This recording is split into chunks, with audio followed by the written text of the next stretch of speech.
One man in America who knew Deng Xiaoping, knew him well over a period of 7 years, Assistant Secretary for Far East Affairs in the Carter administration, and as a private citizen spent many times in China talking to him, is here now to assess the historical significance of Deng Xiaoping, and I'm pleased to have him back on the broadcast, Richard Holbrooke. Welcome back. It's great to be here, Charlie. You said to me, a great historical figure. No question. Why? There are very few people in this century of whom it can be said that they made a difference like Deng Xiaoping. He opened China up to the world.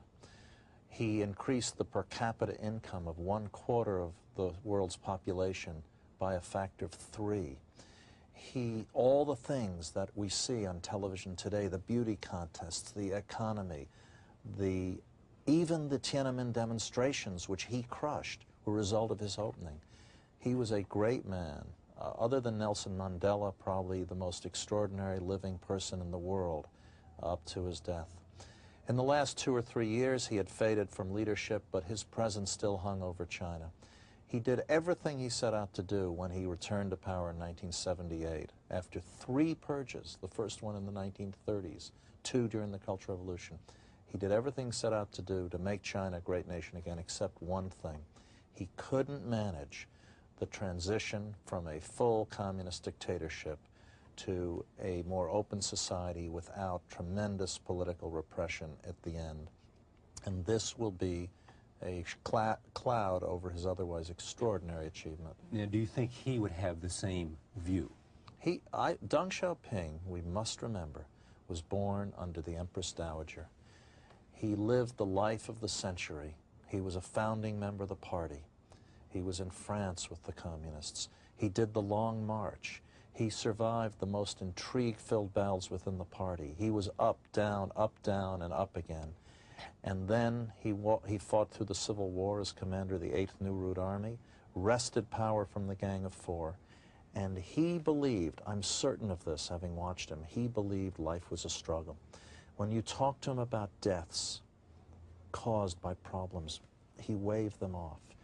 When he talked about the Vietnamese, whom he hated with a passion, he would shake with emotion, and he would say, we'll fight the Vietnamese. We don't care if we die. We must do it.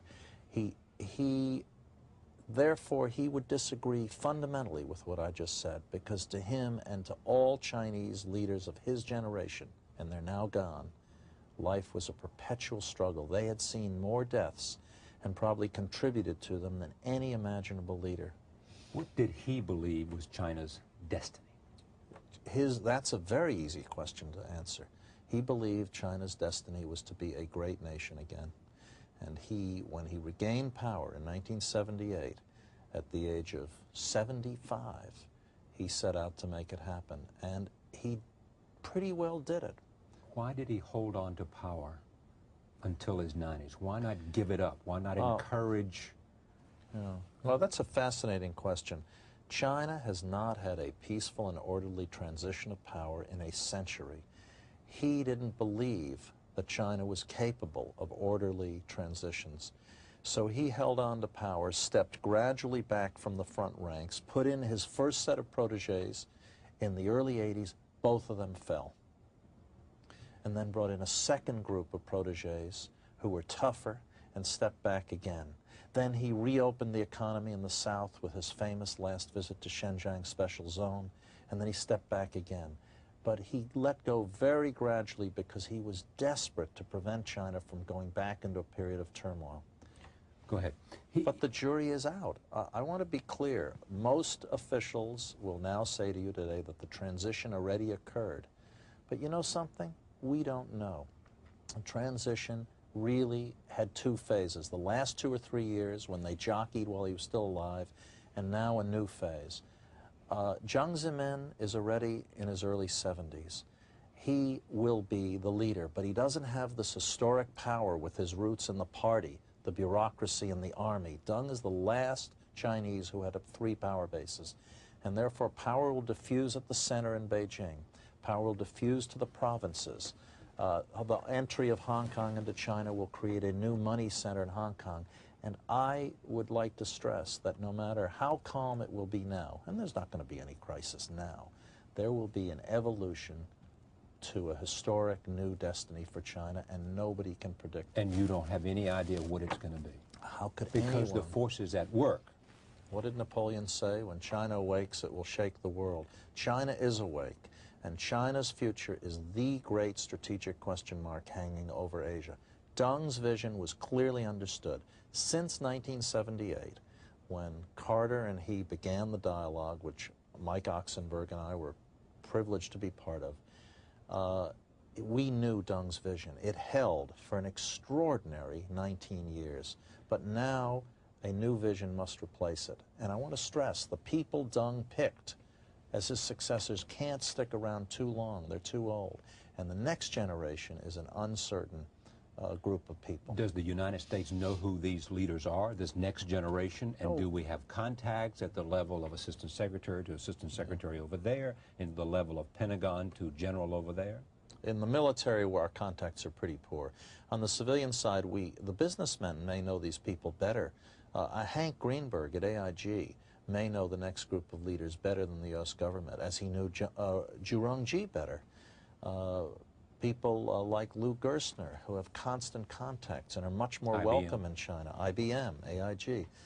But we know these people, but we don't know who's going to emerge because the process is not very predictable. Deng Xiaoping as a human being, short, 5'2", yes? Shorter than you. Yeah, well, that's about a foot shorter than me. But he was, what was he like? What did he do? What did he talk about? Because we know Zhou Enlai had Western ideas and listened, it is said, maybe apocryphally, to Western Zhou Enlai was the ultimate sophisticated, urbane, cosmopolitan leader.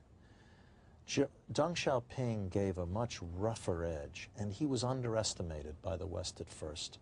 Henry Kissinger once famously called him a nasty little man and had to retract his statements when he realized that Deng would rank higher in history than Zhou Enlai, which nobody would have realized. Deng didn't like small talk, at least not in my conversations with him. I once gave him a children's book for his grandchildren. He kind of didn't even look at it, handed it to an aide and said, well, let's get back to talking about the state-of-the-art semiconductors for China. Deng, of course, was famously a man who had suffered. His son had been thrown out of a second-story window during the Cultural Revolution and is a paraplegic to this day. He himself had to wear a dunce cap and was marched through the streets, had to repudiate himself and confess to that most terrible of capital rotor crimes. He was a bridge player, which was the worst thing imaginable in Cultural Revolution times in China. And by the time he reached power, in his mid-70s, he was in a rush. He was angry for revenge, and he had this picture of China to rise up from its triple humiliations, from the Western powers, from the Japanese, and from its own civil war, and from the Cultural Revolution. Four problems. He saw it all. And that vision, China's destiny, sustained him, but he had a strategic grasp which was unbelievable. How did he feel? But he was tough. He was so tough. And again, I repeat this because it's central to my understanding of this extraordinary person. He believed life was a struggle, and he did not see it in the same human terms as we would. Did he like, admire, or did it care what he felt about the United States? He admired our technology. Just our technology. These were the most modern toys. But he, I think, like almost every Chinese, senior Chinese I'm aware of, he thinks we're kind of politically naive and socially backward, but that we are technologically advanced. Did he fear the Japanese because of their technology? His attitude to the Japanese was hard to understand. He didn't like them, but he knew he had to work with them. His attitude towards the Chinese towards the Russians went back and forth from periods of great anger to periods where he wanted to work with them. It was only the Vietnamese who really got him angry. Why?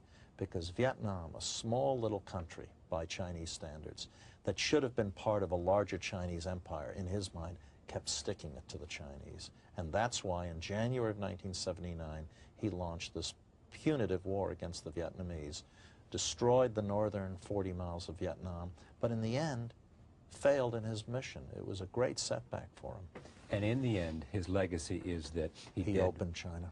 His legacy is simple. He changed the history of China and thereby Asia and thereby the world. And Tiananmen is this huge cloud over his head, the massacre in June of 1989. And how do you weigh that in the context of everything?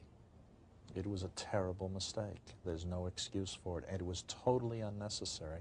And we still don't know what really happened. But his central legacy was bringing 1 billion Chinese into the modern world. But he was flawed, like so many great leaders. Tibet is another huge problem. But history will record him as the, and this may surprise you, history will record him, not Mao and not Zhou Enlai, as the most influential historical figure in Chinese 20th century history. Well, Richard Holbrooke, thank you very much. This is my pleasure. When we come back, Michael Ochtenberg at Stanford will talk about where China goes from here.